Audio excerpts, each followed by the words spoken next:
Ano hindi, yung participle muna, ano yon? Alam ko yon. Ano yung participle? At alam ng mga tao. Ano yung participle? Si Paul, nag-party. So, Party si Paul. Lasing nga nung umuwi. oh, yung past participle. Nung nakaraan, nag-party si Paul. Yung totoo, anong course mo? Bachelor of Science and Mass Communication. Wow, taray ah. Major in Broadcasting. Minor in?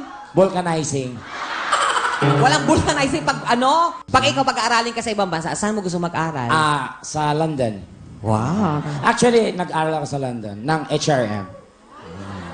Sa London? HRM. At saka, na-assign ako sa mga bonggang hotel. Ay, talaga? Ang ganda ng sosyal, mahal, at saka yung mga amenities. Amenities! Wow, coming from you, amenities. Amenities. Ano yung amenities?